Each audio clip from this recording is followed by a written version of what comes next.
and this is the Age Group Multisport podcast with me, Richard Conway. This is a platform for age group multisport athletes to showcase their journeys.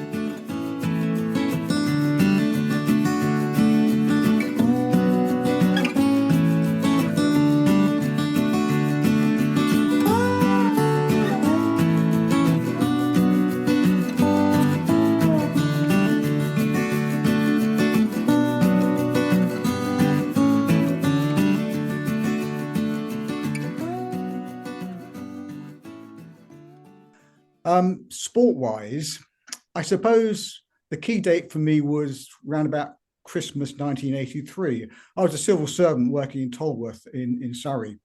And every Friday we would get a news bulletin. It talked about job vacancies and such like. But in this particular one, there was reference to the Civil Service and Post Office Half Marathon in Windsor Great Park. I think it's in June 1984. And so during the office banter, people say, I could do that. And I said, I bet you couldn't. And of course, the riposte was, well, I bet you couldn't, but Rob, either. And I thought, the competitive spirit took over. I thought, I bet I could.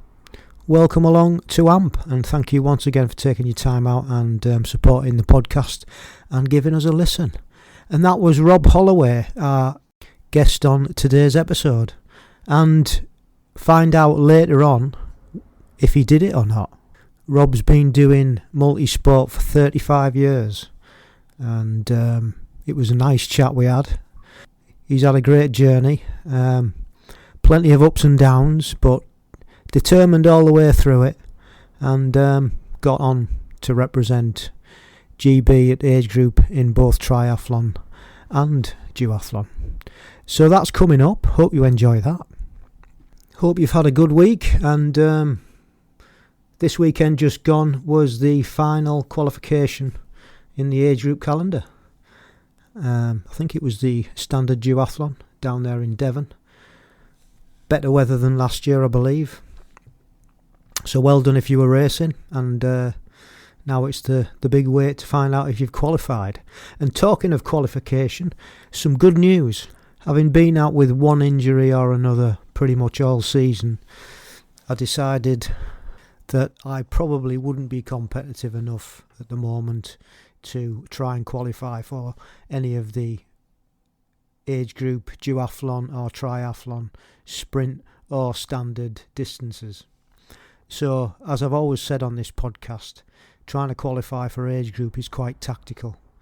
So I was thinking to myself, what else can I look to try and qualify back end of this year that will give myself a chance for racing for age group next year. And I decided that I was going to enter a cross duathlon, which I did back in July of this year, over in Cannock Chase, and the event was a sprint cross duathlon put on by Wild Ear Events. A really good event, definitely recommend it. And that allowed me to get a time and put a time in for qualification and see where it led me. So yes, I have qualified, and I will be racing in the European cross, never done it before, the cross duathlon. Not sure where it's going to be or when it's going to be, because there's no date as yet. So some great news, and I'm really, really pleased that I took the punt and got myself over there and did the race. So it's paid off. Some other good news, Mrs. C went down to British Triathlon HQ for a meeting, and she found out which team she was going to manage next year, and she's been given the European Aquathlon Championship team. And so next May, between the 15th and the 17th, she will be managing the aquathon team at Pamplona, Spain, I believe. So that's some good news. So we'll both be going over there. I'll be just going over for a holiday, and she'll be working. Yeah. So pleased with that. Training's going really well. I am planning on looking at another cross duathlon in December, so working towards that. Doing quite a lot of riding on the mountain bike and trail running, And yeah, running's going okay. No injuries so far. So touch wood, we're on the mend. We're on the right track. Couple of good podcasts to listen to. First one is by Purple Patch, and they were talking about using the bike trainer and how you can weaponize your sessions and not just do the mundane. So that is really worth a listen. I'm not going to go into any detail, but head over to Purple Patch and listen to that episode.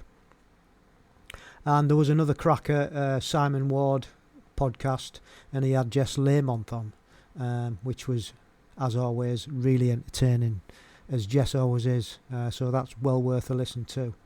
And then at the weekend we had the last Super Tri, which in my opinion is probably the best format of triathlon to watch. It's the most entertaining, and this one didn't disappoint. There was crashes galore. Not that that's a good thing, but because it was in the desert in Neon and it was really, really windy, the sea swim was tough. Sand was blowing on a newly fresh laid tarmac course, which made it quite dicey. Didn't slow the athletes down though, to be fair, and a couple went down and it pretty much ruined the race. And the victors in the ladies was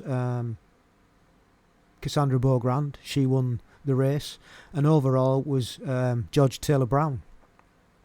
She won the whole series, and I think that's the third time she's done it. So well done. And in the men's, after a poor couple of Super League or Super Tri races, Alex Yee was back to his best form. And he won the race, and Hayden Wild came second to him on the day and took the overall crown. So it was really, really cool to watch. And I think the only thing we've got left now to watch is the last T100, which I think is in a couple of weekends' time. So, yeah, but really entertaining. Really, really enjoyed that. And sadly, Age Group News put up a post on Instagram the other day about bikes being tampered with at the Kona World Championships. And we're talking about age groupers now, not the pros or the elites. Apparently some bikes were tampered with, and that really messed up people's races. I didn't really read the whole article, but if you head across to Age Group News, I'm sure they've got more details, which I will be looking into, because that sort of side to our sport, unfortunately, that it does happen. I think it's quite fascinating, some people's mentality to try and win at all costs. It's just, pretty sad in a way, I think. So yeah, as ever, Age Group News were on it, and they said it wasn't the first time either it's happened. It's happened on several occasions. So head over there and find out, if you're interested, what actually happened at Kona. Right, it's time for the main event. Hope you enjoy Rob's story. It was really nice to chat to him and find out how his 35-year journey in the sport unfolded. So we'll see you on the other side. Good morning. How are you? I'm all right. How are you? I'm well. Thank you ever so much for agreeing to do it. I know it's took a while for us to get together and get this day sorted out, but it was quite right to do it after you'd been over to the World Champs in Malaga, so we could get the full picture of that as well. So that's going to be great. So yeah, thank you ever so much for coming on and agreeing to do it. And if you'd just like to introduce yourself, that would be great. Okay, my name is Rob Holloway. I was born in 1954 and spent most of my childhood up until about the age of 12 in Northolt, Middlesex. Not a place that many people know. I don't think it's famous for anything in particular. But I suppose as a kid, I did most things that kids did in those days. I mean, we walked a lot, we ran a lot, because we didn't have parents that drove us to school as they do these days. And I think that's probably where I get a lot of my longevity from. And people in my generation, we were always active when we were young. We didn't have computer games or any other sort of distractions like that. So I had a pretty ordinary upbringing. Sport-wise, apart from the sort of three-legged race, an egg and spoon race, it wasn't much really until I suppose about I was 12 or 13, by which time I'd moved to Surrey. And I'd always played football, and I got into a West Surrey Boys League football team, which I played for about 4 or 5 years. I made 2 cup finals and lost both, but that's another story. So I think I was always fairly active, and they do say that if you're sort of fairly active in that your adolescent period, it never leaves you. Yeah, that's muscle memory is always there. So yeah, I'm pretty thankful for sort of my upbringing. Sport-wise, I suppose the key date for me was around about Christmas 1983. I was a civil servant working in Tolworth in Surrey. And every Friday we would get a news bulletin. It talked about job vacancies and such like.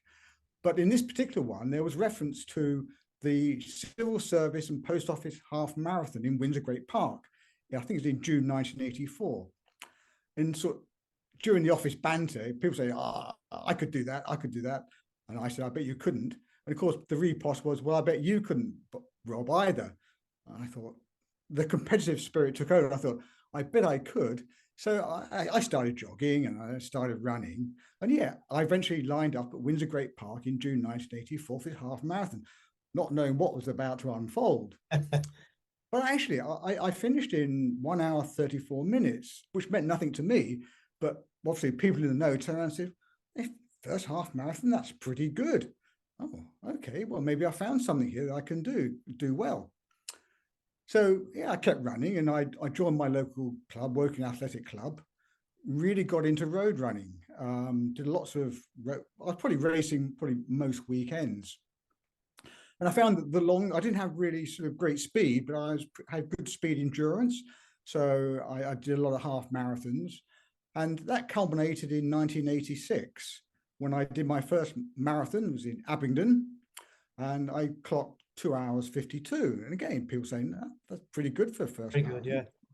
Well, I found my niche in life. I'm going to be a marathon runner. Next year, I really had a good winter's training. I completed the Reading Marathon in the March in 1 hour 14. Thought, yeah, I'm in really good shape. And in 1987, I did my first London Marathon and clocked 2 hours 42. Oh, this is good stuff. In fact, I should have been a lot faster. I suffered the cardinal sin. I felt so good at halfway. I thought I'll speed up a bit. And I had been running with a Northern Ireland girl who eventually did 2 hours 35. But I left her thinking this is too slow. And of course, with about 4 miles to go, she went hurtling past me.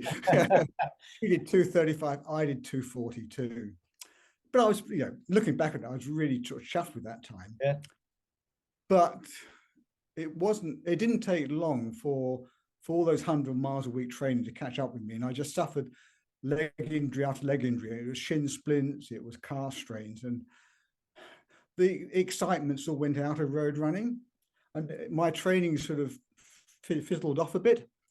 Anyway, in about 1989, although I was still racing on the roads, I picked up a magazine, and there's this odd thing called Triathlon. I thought, well, I used to be able to ride a bike, and I know I can run, and I can swim a bit. This may be the answer, because I wouldn't be slogging out 100 miles a week running. I could get by with perhaps 20, 30 miles a week. So yeah, I went for it. And in 1990, I did the Wokingham Try, which is for sort of newbies like me. It was a baptism of fire, let's say. Yeah. I think it was a 400-meter swim, and I think I managed 3 lengths of front crawl and then to breaststroke. Climbed out the pool with lots of other people, could all swim in our own lanes. So transition was very busy. I was doing my thing, and then I looked up and everyone had gone, and I wondered what was going on. I'd made the cardinal sin of actually getting a towel, drying off, changing everything from my swim into my bike clothes. Well, everyone else knew what to do in transition. They was in and out in seconds. I probably took, 5 or 10 minutes or something. So lessons learned. But it lit the fire, and the rest is history, I guess, over some sort of 35 years. You see a lot of change. Oh yes, lots of change. Well, I mean, I think the biggest change is in the equipment we use. I mean, I remember I think most people were riding steel frame Reynolds bikes then, with pencil thin tires, 18mm tires, pumped up to about 150 psi. Now I'm riding 28 mil tires, running at sort of 60, 65 psi. So, and a carbon fiber bike, obviously. So lots changed. Yeah. But after that, between, I suppose, 1989 and 1990, I just did lots of triathlons, lots of local clubs, because it was a burgeoning sport and there were events all over the place. So it wasn't difficult to find an event. I did a lot of the Thames Turbo events during the year. But my first entry into World Championship events was in Calais in 2000. I think it was either the European or the World Standard Distance Championships. And it was an eye-opener. I mean, I had a great first run, I think 36 minutes, got on the bike and yeah, it was going well. Started climbing up this big hill, up the Cape d'Nez, I think it's called. Little did I know that when you got to the brow of the hill, the downhill bit was a load of very steep downhill hairpin bends. Never encountered anything like that before. And I had to close my eyes. I don't know how I got down there, but I managed. But I thought I've got to learn how to descend properly in the future. So yeah, 2000 came and went. Then in 2004, which was probably my best year. I mean, I was never a prolific trainer. I always used to about 7 or 8 hours training. So any sort of improvement was very incremental, very slow. But by 2004, it was probably my best year. In all my races, I was never off the podium. I finished 3rd in the National Standard Duathlon Championship, although for, I think, 2 minutes, I had the silver medal. I had the silver medal in my hand, but somebody raised a query with the referee and said, oh, I think I came second. So I had to give back my silver medal. But the worst part was I then had to go to the bloke who was holding the bronze medal and say, can I have my bronze medal, please? But he was very good about it. So that all went well. So that qualified me for the European Standard Duathlon Championships in Swansea, finishing the worst possible place, 4th. But to be fair, the chap that beat me in 3rd was about 2 minutes ahead of me. So it wasn't a close run thing. So yeah, that got me the taste for European and World Championships events. So, and Rob, were you in a team? Were you a part of a club? Were you coached at all? Yeah, I belonged to Thames Turbo club at that time. Although prior to that, I also was with Farnham Triathlon Club for a number of years, and I learned how to swim with them. I learned how to swim properly for front crawl with Farnham Tri. But then I found out about Thames Turbo and joined them as an associate member. So yeah, I've been through quite a number of clubs throughout the years. So 2004, I thought was the start of something really big. But in 2005, my body started giving up in various ways. I hope this isn't going to be too depressing, but I think I need to explain because it probably explains where I am today. So in 2005, I think it was October, I was in the office and I went to unlock my cabinet and I missed the key. I just couldn't find the keyhole. And I thought, there's something quite not right. So I closed my right eye and my left eye. And when I closed my right eye, after my left eye, it all looked terribly wrong. So anyway, to cut a long story short, I ended up in Moorfields Eye Hospital. So I had suffered a detached retina in my left eye. So yeah, quite a few times I walked that magical green line between Old Street and the hospital. So if you've got eye problems, you can actually find your way to the hospital. Oh, right, yeah. Yeah. Anyway, the operation went pretty well. They were able to lay it flat back onto the retina. And everyone who's had a detached retina will know that there's a horrible period of 3 or 4 weeks because they inject oil into the eye to keep the retina flat. You have to lie flat for 55 minutes in each hour. You're allowed 5 minutes rest every hour. So I'm lying on the sofa, head down one side, watching daytime television, not doing any training at all. So that put me back a bit. But anyway, I recovered and I got the all clear. And in 2004, I think it was, I qualified and I did I can't remember what the standard, whether it's European or World Duathlon standard at Edinburgh, which I'd say was my worst ever championship race. It had rained incessantly, both the 2 days I was there. So much so that I think, because we did 4 laps around Arthur's Seat, so quite a big climb. I'm not sure it was on the second or third climb, but I literally climbed off my bike and said, I've had enough. Right. I'm going home. Yeah, it's that bad. But I don't know whether common sense or stupidity kicked in, but I thought, no, I climbed back on the bike and I finished the race, but I finished second to last. Say my worst ever performance. So what happened next? Well, I carried on racing, not to the same level, but in 2009, it was quite a year. In fact, it was the 29th of October 2009. So it was almost my anniversary of when I had quite a very serious illness. I'd been suffering from flu. I was on antibiotics, and I was walking. I had a fair walk to the station every morning, and I was getting quite breathless. But I'm a man. I mean, I'll get over it. You know, that's the sort of attitude you take. But anyway, it got to the point where at work, I just couldn't climb stairs. I was so much out of breath. So I just phoned my wife, said, I'm coming home. She brought me home. So I started working at home, and I thought I'll make myself a cup of coffee. So coffee. I thought, oh, I need to go to the toilet. So I went upstairs. The next thing I know, I'm waking up on the floor of the bathroom. My forehead was bleeding. Came back, managed to come downstairs. The coffee was absolutely stone cold. I literally blanked out for about half an hour. But to cut a very long story short, I'd had a deep vein thrombosis, which got into my lungs. Right. So bilateral pulmonary embolism, and quite a serious one. The paramedics described it as akin to the Microsoft blue screen of death. The body literally shut itself down to save itself. Yeah. Sort of survival instinct. It took a long time to get over that, to the extent that I was even sort of in two minds where I should go out for a brisk walk. That was the idea. After a couple of months of doing nothing, you sort of start doing a brisk walk, then perhaps you start running and you start jogging. And that's what I did. I did eventually get back into training, albeit on a sort of very sort of low-key basis.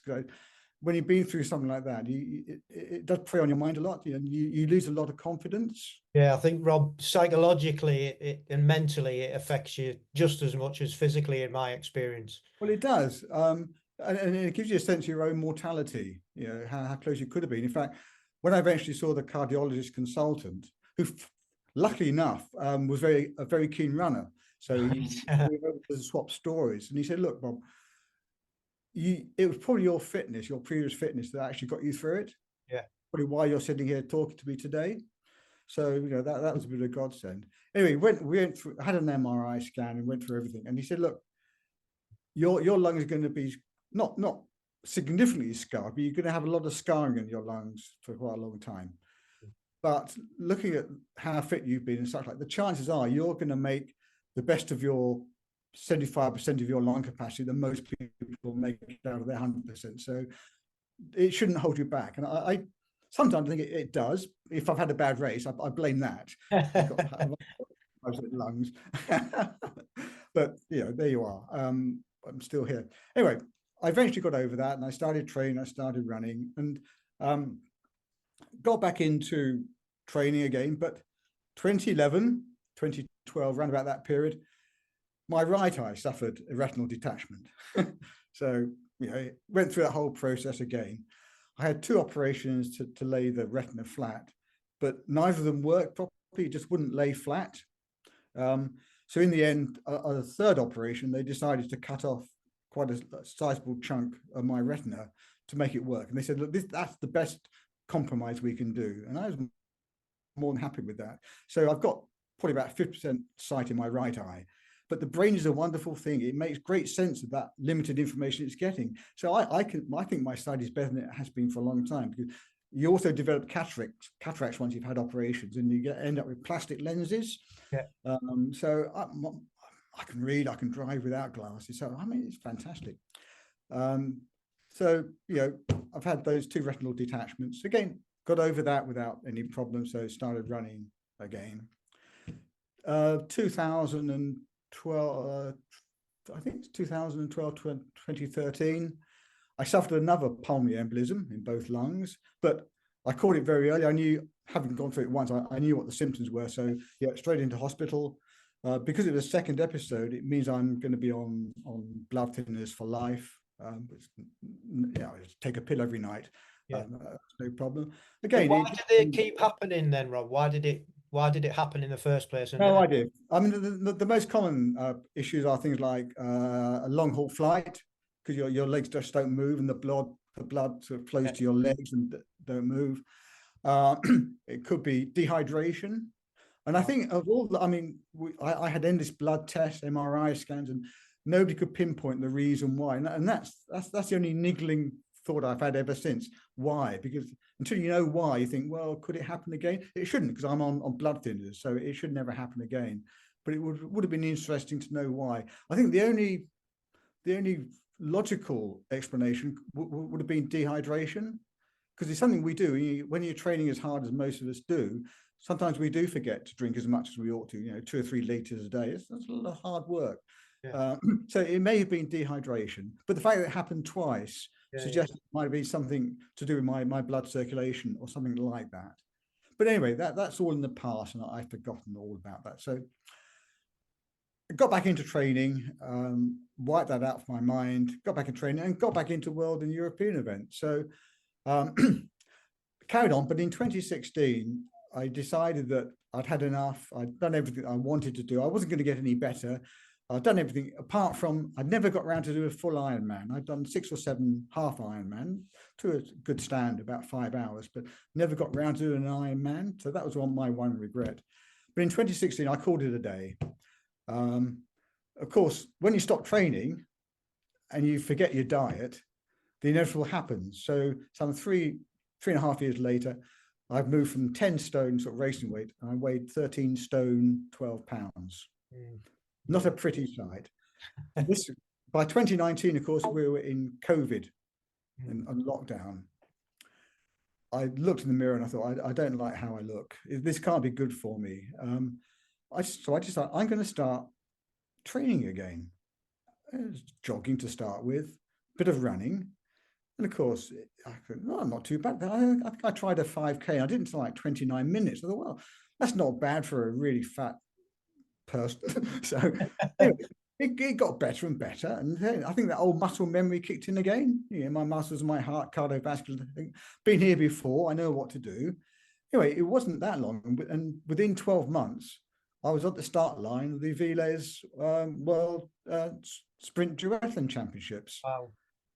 And I did okay. I think I was 5th or 6th Brit home in a reasonable time. Anyway, since then I qualified and I've raced in Bilbao, Ibiza, and Coimbra this year, and of course most recently Malaga. I think Coimbra was probably my best championship race ever. I already mentioned Edinburgh, which I think was my worst.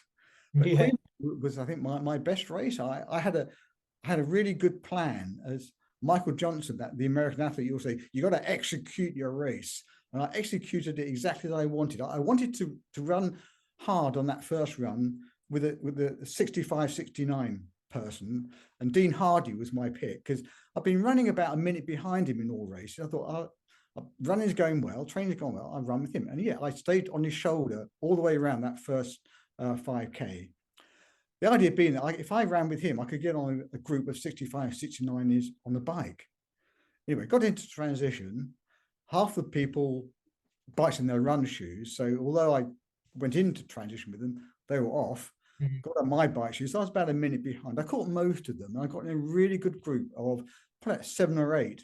And with a bit of swearing, a bit of loud talking, got everybody to work together. And we really paced it round, averaging about 23 miles an hour on a sort of technical sort of course.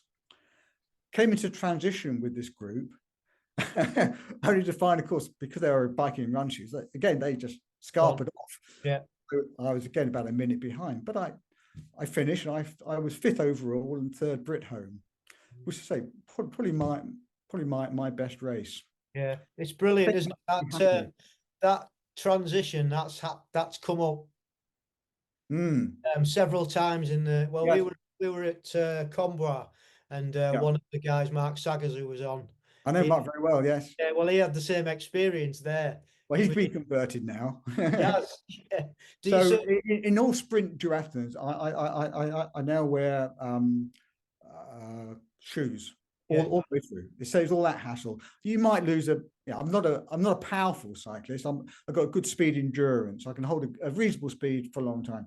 So that slight loss of power, perhaps, not wearing bike shoes doesn't really bother me. Yeah, and we discussed that, because you're in a group as well, because it's a drafting race. If you can stay in the group, it doesn't matter about the power, does it? It's all about keeping in touch and keeping contact. It's not like a standard where you need that power as a constant. So yeah, we had the same conversation, and you're right. He's converted over, and I think he's looking at it for next year, and it's something I might look at as well, actually. Yeah, I've experimented with in sprint triathlons. I'm not as convinced. I mean, in Malaga, I cycled in my bike shoes. I might have lost about a minute over both transitions, but I think I'm more than made up for that on the bike.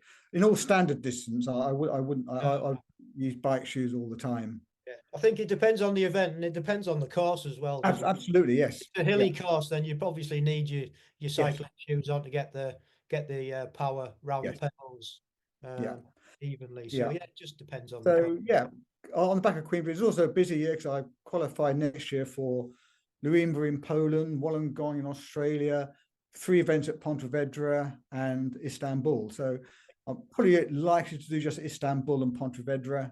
So it's going to be a busy year. My most recent episode was out in Malaga, and I said right at the outset, it was a mixed sort of feeling coming back from Malaga. I've been running about 1 hour 30 for sprint triathlons, and looking at the course, I thought I could do 1:25 or perhaps even faster. So it was a bit disappointing to come out of the swim in 21 minutes, whereas I normally take 17 minutes. And I was a bit crestfallen.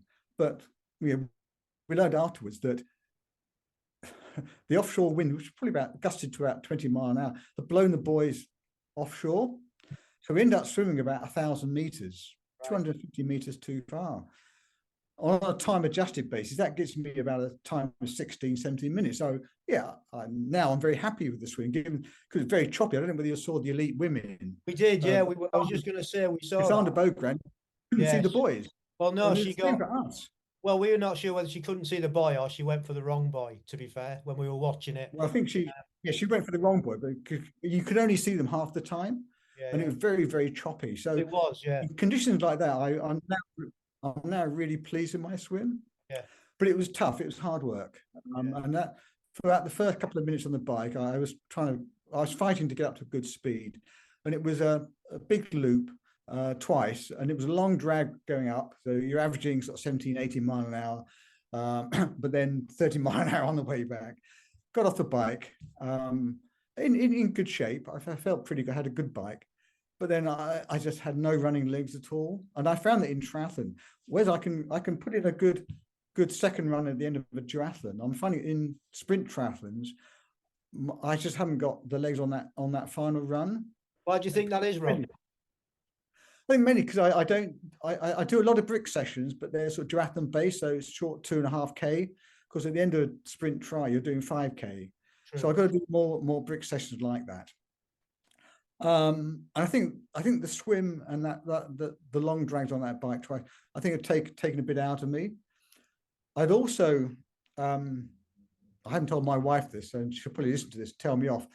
But on my Garmin watch, I don't take a lot of notice of all the metrics, but I do take a lot of notice of my HRV, my heart rate variability, which is normally very balanced, about 54 to 60. But about a week before Malaga, it shot down to about 32, way too low, and stayed about that level. And it's still, even today, it hasn't climbed up. It's about 38 now, which is usually a sign that your body's fighting an infection or something. So I can't say for sure whether that had any effect, on how tired I felt on that run. But I would normally run about 23 minutes at the end of a sprint try, and it took me 26 minutes. Yeah. Having said that, the run didn't help. I don't know if you've ever done the Bournemouth International. It's just that dead straight run down the beach and back. same with Malaga, just a dead straight run out and back. So there's no change of scenery, no variation, no undulation. Yeah, so it didn't help. Anyway, I crossed the line in 1 hour 36. So given the difficult swim and the fact I think both transitions were something like 8 minutes in total, yeah, I'm now pretty well pleased with how I did given the conditions and everything. So yeah, now feeling very good about it and looking forward to cracking on to qualifying for various events next year. I've got one final event. I'm doing the Grafham Standard on Sunday. right. Because I want, for Pontevedra, I want to qualify for both. I've already qualified for the sprint duathlon, so I want to do the standard as well. Because I think at my age, at our ages, we ought to be better at the longer distances. Yeah, I think it's just a fact of nature that we lose speed, but we keep our endurance and stamina. So I'd like to have a go at the standard. So hopefully that's what Grafham is going to be all about on Sunday. So yeah, that's where things are. So looking forward to next year very much. Yeah, well, you've got lots going on. So are you still in a club now, and are you coached? I'm in three clubs. I'm in Windle Valley Runners Club because I do a lot of park runs as well. So I run for them. I'm in Kingswood Triathlon Club, which is based in Bristol. You might ask why. Well, we lived in Bristol for 8 years, and I got to know Bristol very well. And the Kingswood Club, I did a couple of their events. So yeah, when I wanted to join a club, I thought, well, I knew Kingswood. I knew the chair, a chap called Eric Downey, who's the chair of that club. I got to know Eric because well, a couple of decades ago, there used to be a thing called Tri-Talk. I think it might still be going, Tri-Talk Forum. I used to be sort of prolific on that as I am on Facebook these days. And anyway, there's a thing called the Longest Day, which was an Ironman distance triathlon in the Midlands. And Eric was on Tri-Talk and said, look, should we do the relay? So yeah, I'll do the run for you. So Eric, I think, did the bike. A chap called Neil did the swim, and I did the marathon. And it was the worst marathon I've ever done. I mean, I'm still in good form, good running form, but it was basically a quagmire. It was like a cross country, and if you run a 26-mile cross country, it hurt. But we finished about 10 hours 12 minutes, I think, in total. Anyway, because I knew Eric, and I knew he was chair of Kingswood, that's why I joined Kingswood. So I'm still a member of that. But more recently, I've joined Hillingdon Triathletes because they're more local. And I know quite a few people, Sandra Barden, who's a coach, and Andre Warsteg. So I knew a couple of them. So yeah, I've joined Hillingdon as well. So yeah, I belong to quite a few clubs, perhaps a couple too many, but it keeps my options open. What about coaching? No, entirely self-coached. Apart from when I was with Farnham, I used to go down to their Sunday morning swim sessions and coach. I was probably mostly in the slow lane, but I was never a great swimmer, and I never really progressed beyond their sort of one-to-one coaching. You had to be in the sort of the fast lane to get one-to-one coaching. So I would just be given a set of drills to do, and I would do my best. But on things like using a float and kicking, I was barely moving. There were people in the fast lane who, when kicking, were going faster than when I was doing normal front crawl. That's how poor my swimming was. But no coaching. I mean, I've read endless books. In fact, I'm reading one now called 80-20. I'm reading that and trying to learn from that. So yeah, I read a lot because I like to understand what's going on, what I'm doing. Am I doing the right sort of thing? So yeah, I do read a lot, but I've never had sort of one-to-one coaching. I don't think I would last very long, to be honest. Because I'm quite pig-headed at times. I think I perhaps know best at times. And I think I'll get a bit fed up with coach telling you must go out and do that 20-mile run. No, that's fair enough. It's horses for courses, isn't it? I mean, you've been in the sport for over 30 years, so you know you've picked up a lot of knowledge and experience in that time anyway to get. I think after that time you know what ticks, and I think the great thing about it is I'm still improving. And I think the good thing is you just never know. You know that the law of diminishing returns is going to set in up.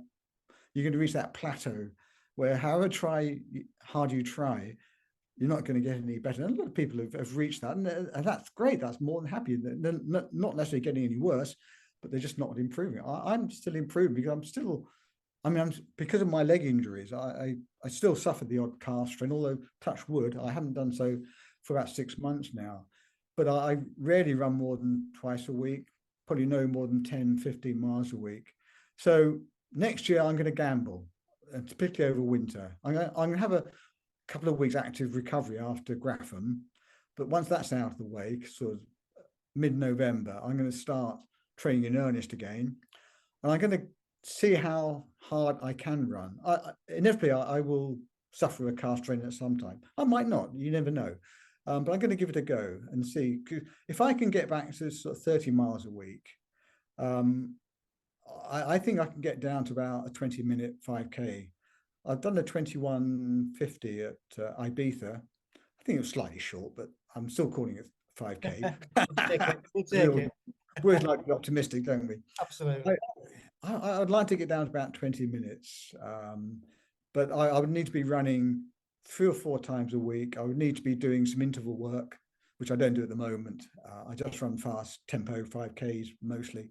So yeah, if I can get back to running good running mileage without sort of sacrificing my biking and swimming, I think there's room for improvement still. Good. That's what keeps me going anyway. Yeah. What does a week of training look like then at the moment? I know you've got races coming up and you just finished. Okay, I'm during the summer, I do 4 swim sessions a week. So that's 2 open water sessions, 2 in the pool, because my wife and I go swimming twice a week in our local pool. So that's 4 sessions a week. On bike, I'm perhaps unusual. I don't know, perhaps people are. I never go out on the road on my bike. 100% of my bike training is on Swift in the garage. And I always aim to do at least 100 miles a week. Sometimes it's 150 miles a week. Of course, I go on the road when I'm racing, but that's pretty minimal. So yeah, about 100, 150 miles a week. Running probably about 2 or 3 times a week. Normally, if I'm racing, it's probably about 2 or 3 5Ks, which I run in about 22 minutes. Again, people say, well, you should run slower. But I will during the winter. During the winter, I'll do a long Sunday run. I think I got up to about 10 miles with my longest run last year. I'd like to get up to about 12 miles as a long run, but that will be very slow. Yeah. So on average, I'm probably doing about 7 hours training a week. Having said that, I mean, when you're doing world and European championship events and you're doing qualifying events, you've got so many peaks and A races during that year that you're quite often only doing 3 or 4 hours training a week. Yeah. But yeah, across the whole year, I think the highest, I think I did before Ibiza, I think I did a 12-hour week once.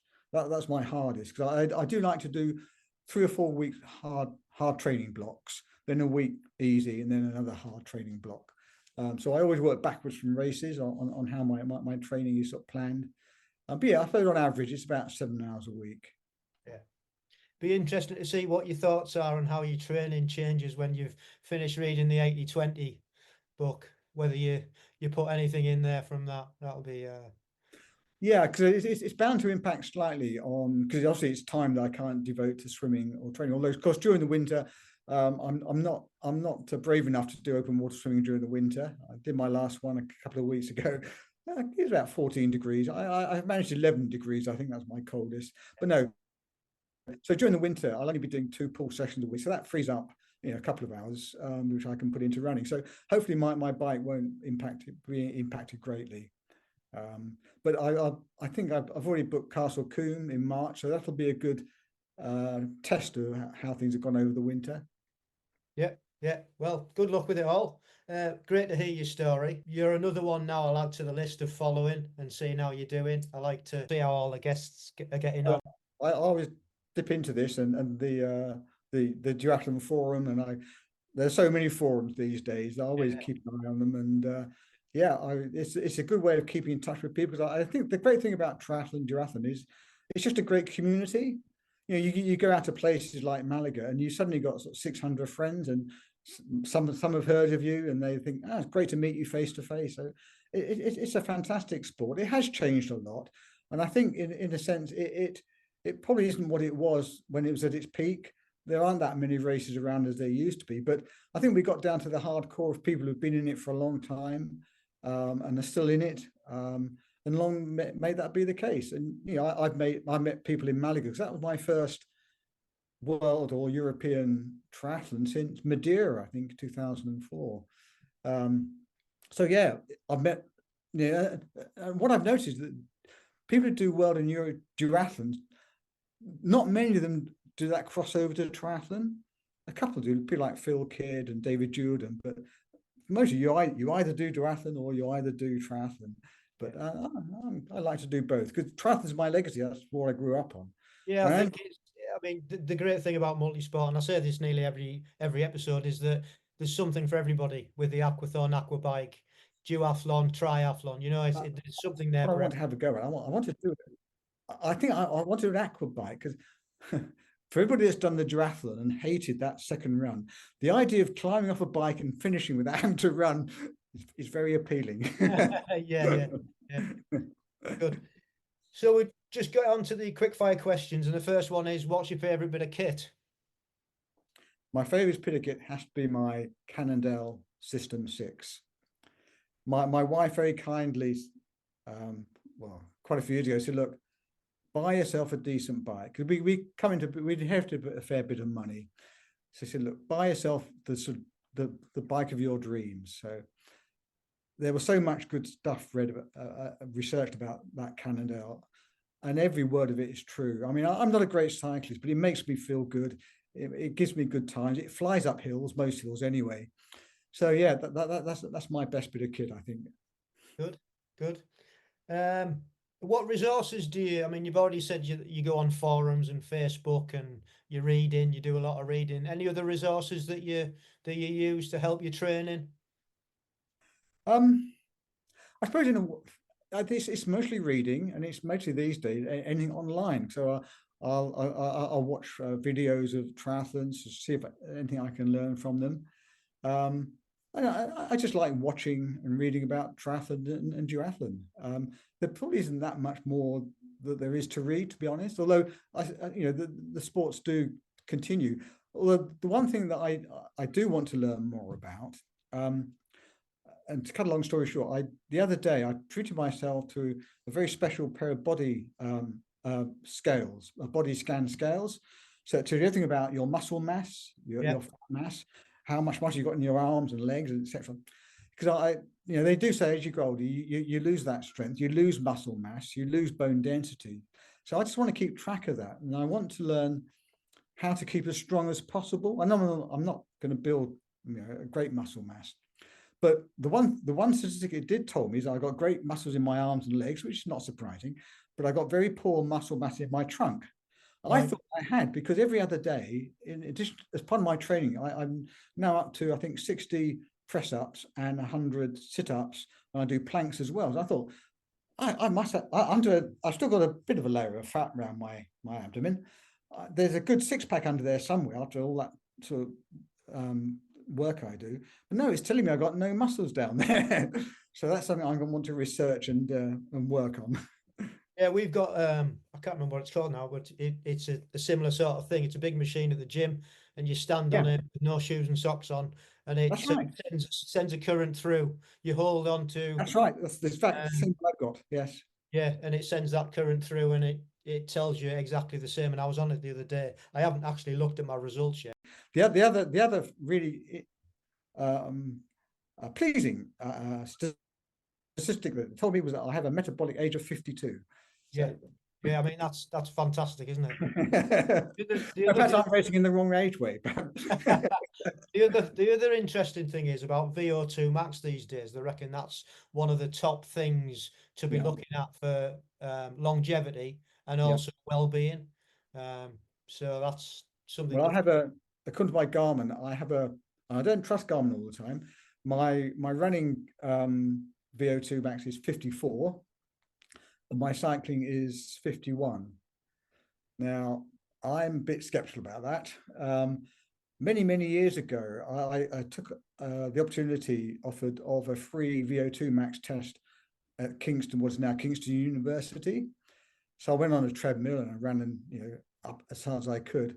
But even then, it was I think I recorded something like 42. So to be scoring over 50 at my age, I'm a bit skeptical. I'm very pleased that yeah, it's true. Yeah, you take it, but I mean, you've just got to take all these things with a pinch of salt, haven't you? You know what I mean? They're not going to be absolutely. Well, when I'm running, because I don't wear a chest heart rate once when I'm racing, but my optical heart rate when I'm running in that second duathlon or triathlon run goes up to 190. Wow. Which makes a bit of a nonsense of 220 minus your age. I mean, that's long gone. That I know, isn't it? Nobody uses that anymore. So yeah, you've got to take these things with a huge pinch of salt. Cool. And finally, then, what are your short and your long-term goals? My short-term goal is, again, like every year now, is to qualify for as many events as possible, to give me a good range of options. Long-term, I mean, I've given up the idea of doing an Ironman, but I do want to do another half Ironman, because again, I think that's where my strength lies.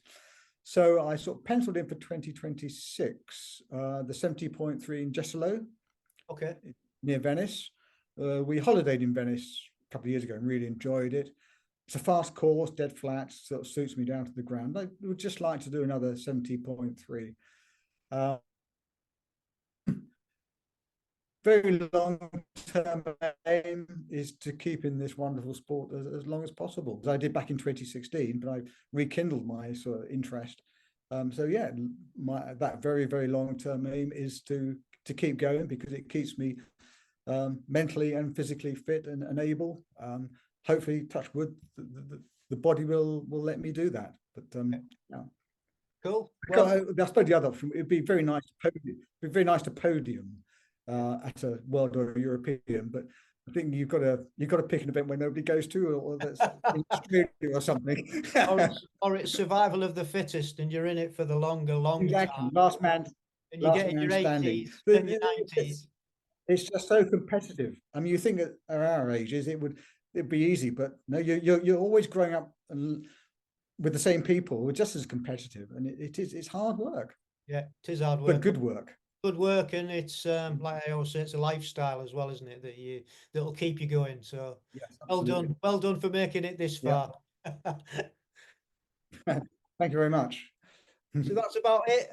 Thank you ever so much for coming on the podcast. I hope you've enjoyed it. I've really enjoyed listening to your story. Very inspirational, and I hope you do really well next year and get on that podium. Thank you, and thank you for giving me this opportunity, and hi to everyone who's listening. Thank you.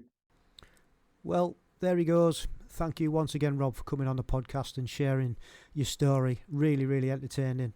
35 years in the sport, lots of ups and downs throughout your journey, and you've come through it all with flying colours and still going strong. So, like I said in the pod, good luck with everything next year, and I hope it comes to fruition and you do get that podium place.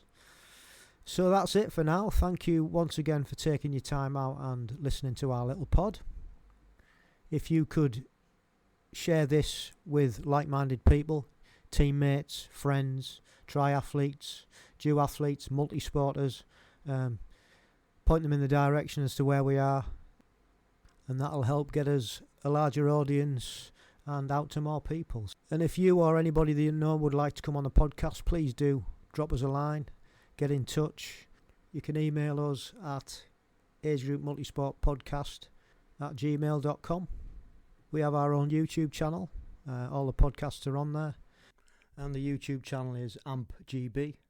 You can find us on Instagram at amp_1967. We're also on Facebook at AmpGB. And we're on X at Age Group Multisport Podcast. So, yeah, please do get in touch in any of those forms. Please do share the word, and thank you once again for listening, and we shall see you next time. And don't forget, stay safe, keep training, and love the process.